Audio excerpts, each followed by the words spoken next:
Hello viewers, welcome to భావన హవిష్. సడన్గా మా బావ వెడ్డింగ్ యానివర్సరీకి ఏమి ప్లాన్ చేద్దాం అని అడిగారు. నేను మీ ఇష్టం బావ అని అన్నాను. అయితే ఈసారి రోడ్ ట్రిప్ ఏదైనా ప్లాన్ చేద్దామని అన్నారు. నేను దానికి సరే అన్నాను. అప్పుడు మా బావ సరే అనడం కాదు, బట్టలు సర్దు అని సడన్గా నాకు షాక్ ఇచ్చారు.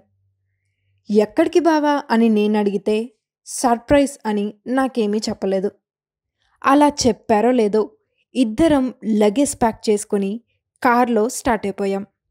ఎటు వెళ్తున్నామో తెలియలేదు, కానీ నాకైతే ఈ లాంగ్ డ్రైవ్ మంచి ఫీల్ని ఇచ్చింది. చివరిగా మా బావ ఎయిర్పోర్ట్కి తీసుకుని వచ్చి మళ్ళీ షాక్ ఇచ్చారు. అదేంటి బావా, రోడ్ ట్రిప్ అన్నారు కదా, ఇలా ఎయిర్పోర్ట్కి వచ్చాము అంటే చెప్పాను కదా సర్ప్రైజ్ అని అన్నారు. ఎయిర్పోర్ట్లో చెక్ ఇన్, ఇమిగ్రేషన్ కూడా అయ్యి మేము ఫ్లైట్ ఎక్కేసాం. చాలా గంటల తర్వాత నాకు అర్థమైంది ఏంటంటే మేము వెళ్తుంది రోడ్ ట్రిప్ కాదు, ఇంటర్నేషనల్ ట్రిప్ అని.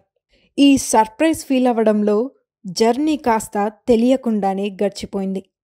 ఇంతకీ మా బావ ఎక్కడికి తీసుకెళ్లారో మీకు చెప్పలేదు కదా. ఇది ఒక బ్యూటిఫుల్ ఐలాండ్ కంట్రీ. మన ఇండియాకి దగ్గరలో ఉన్న నేచర్స్ బ్యూటీ అయిన శ్రీలంక. మేము కొలంబోలో దిగాక ఎయిర్పోర్ట్కి ఒక పర్సన్ మాకు దండలు వేసి రిసీవ్ చేసుకుంటే అప్పుడు అర్థమైంది నాకు, మా బావ ఇది కూడా ఫస్ట్ యానివర్సరీ లాగా అంతా ప్రీ ప్లాన్డ్గా చేశారని.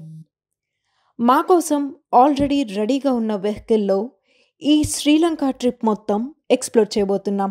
మరి మాతో పాటు మీరు కూడా ఎక్స్ప్లోర్ చేయడం కోసం స్టే ట్యూన్ టు భావన హవిష్.